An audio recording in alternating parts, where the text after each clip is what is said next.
Salam jumpa kembali teman-teman dalam seri video filsafat untuk pemula. Kita melanjutkan kembali pembahasan kita tentang isme-isme dalam dunia filsafat maupun di luar dunia filsafat tapi punya dampak ke dalam dunia filsafat. Nah teman-teman, di video kali ini kita akan membahas tentang modernisme. Ini aliran yang mungkin teman-teman paling sering dengarkan dalam kehidupan sehari-hari. Modernisme. Nah, apa sebenarnya modernisme? Singkatnya, modernisme merupakan sebuah aliran filosofis sebenarnya ya, atau pendekatan filsafat sebenarnya. Tetapi juga bisa dikategorikan sebagai semacam mazhab kebudayaan atau mungkin aliran dalam seni juga, yang memang munculnya sekitar abad ke-19 akhir ya, atau awal abad ke-20.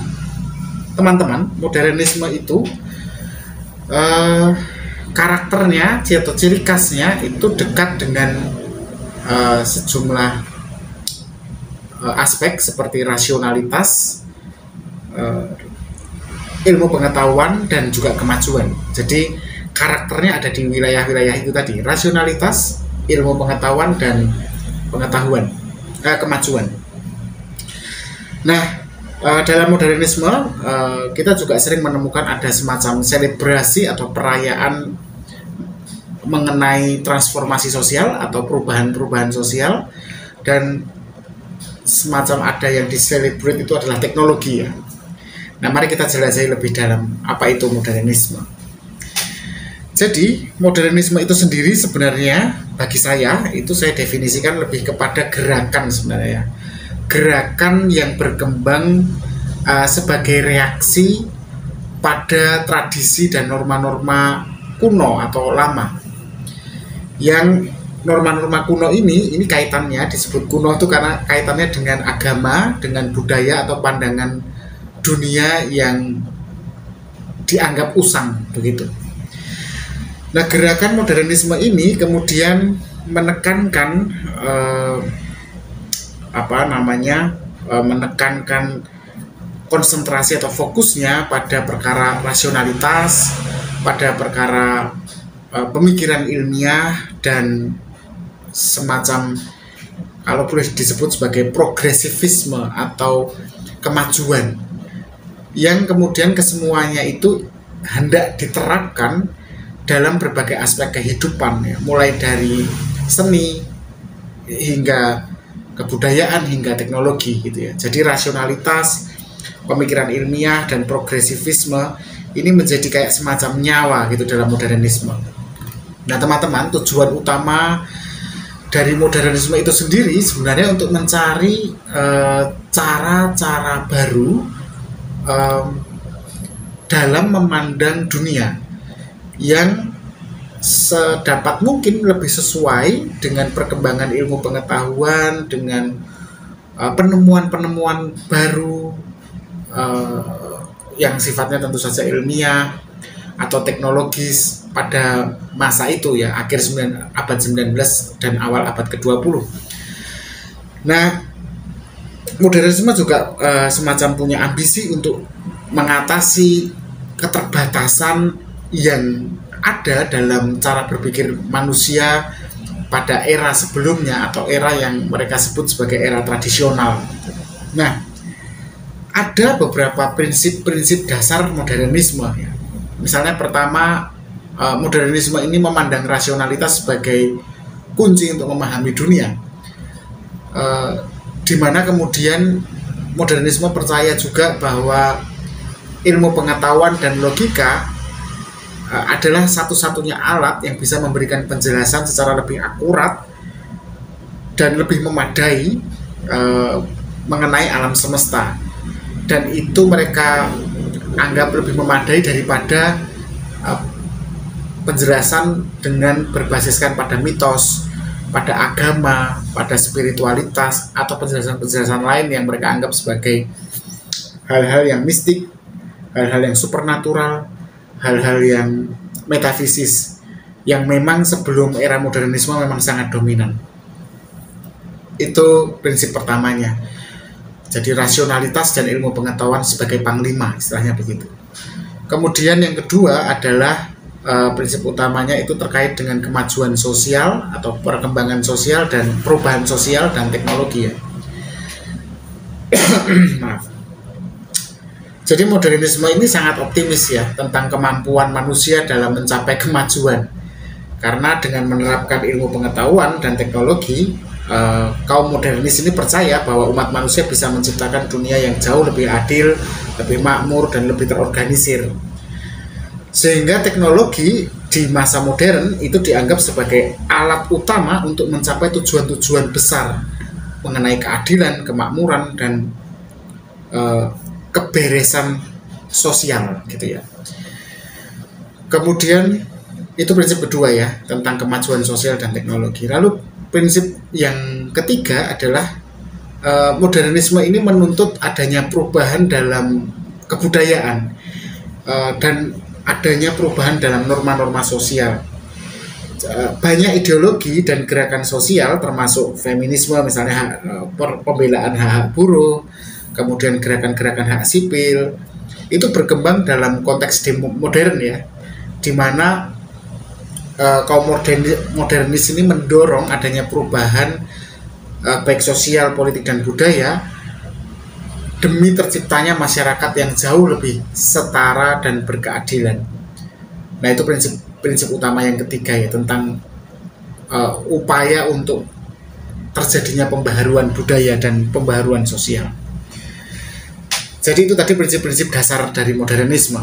Nah teman-teman, sebenarnya modernisme ini sudah berawal sejak revolusi industri ya, masa revolusi industri atau perang dunia pertama, di mana sebenarnya modernisme ini kan reaksi atas revolusi industri dan perang dunia satu itu, sehingga kemudian reaksi itu memunculkan tuntutan untuk adanya perubahan sosial yang besar-besaran ya pada akhir abad ke-19 dan awal abad ke-20, di mana banyak orang yang berasal dari dunia lama sebenarnya itu ingin keluar dari tradisi yang dominan sebelumnya, yaitu tradisi agama dan nilai-nilai lama yang sifatnya feodalistik ya, dan mereka anggap sebagai sesuatu yang tidak relevan, dan mereka ingin keluar dari semacam penjara kebudayaan, penjara sosial, penjara politik semacam itu. Dan ide utamanya sebenarnya setelah adanya Perang Dunia I dan Revolusi Industri itu muncul keinginan untuk lebih menempatkan kemajuan zaman dari, baik itu muncul dari wilayah munculnya penemuan baru, kemudian perkembangan ilmu pengetahuan yang dianggap lebih relevan untuk dijalani daripada nilai-nilai lama yang banyak sekali didominasi oleh tradisi agama. Nah, dalam perkembangan selanjutnya, modernisme ini memang kemudian memperkenalkan begitu banyak inovasi ya. Dan inovasi itu tidak hanya dalam bidang teknologi, teman-teman, tapi juga dalam dunia seni dan dunia sastra.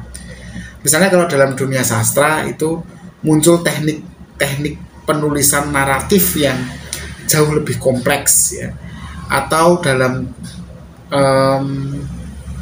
teknik seni itu misalnya muncul bentuk seni yang lebih abstrak yang tidak terpaku oleh bentuk ya, oleh segala yang bersifat teknis ya.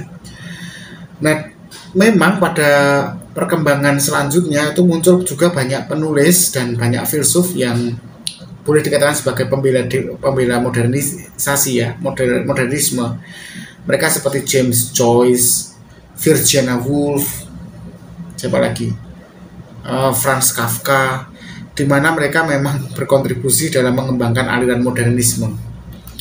Nah, modernisme itu sendiri dalam perkembangannya juga tidak hanya perkara teknologi, ilmu pengetahuan, seni dan sastra, teman-teman, tapi juga tampak kuat sekali dalam bidang arsitektur, di mana modernisme ini fokus pada desain bangunan yang lebih fungsional dan minimalis, yang memang ini berkebalikan dengan bangunan-bangunan yang lebih bersifat ornamenistik ya, atau bangunan-bangunan yang rumit ya di masa-masa sebelumnya ya, di masa-masa Renaissance misalnya, itu kemudian dibabat oleh modernisme, oleh para arsitek terkenal masa itu seperti Le Corbusier dan Frank Lloyd Wright ya, yang lebih menekankan pada desain fungsional dan minimalistik ya, dengan menggunakan material modern,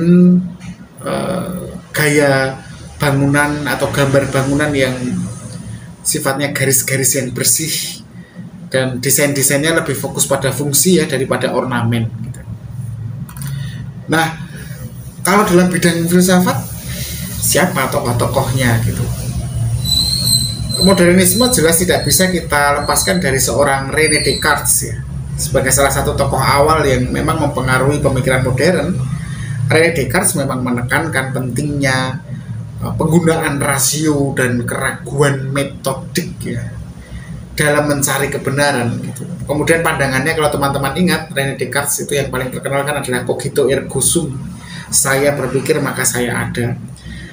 Itu kan memang mencerminkan keyakinan bahwa rasio itu menjadi dasar dari segala pengetahuan. Selain René Descartes, jelas modernisme juga lekat sekali dengan Marxisme ya. Dalam hal ini adalah Karl Marx. Karl Marx meskipun dia lebih banyak dikenal sebagai pendiri aliran komunisme ya, tetapi Karl Marx ini memainkan peran penting dalam pemikiran modern, terutama dalam hal pandangannya mengenai kemajuan sosial dan perubahan masyarakat. Karl Marx ini memandang sejarah itu kan sebagai proses yang alamiah didorong oleh konflik antar kelas, dan dia kemudian berargumen bahwa revolusi itu akan membawa masyarakat pada kemajuan dan kesetaraan.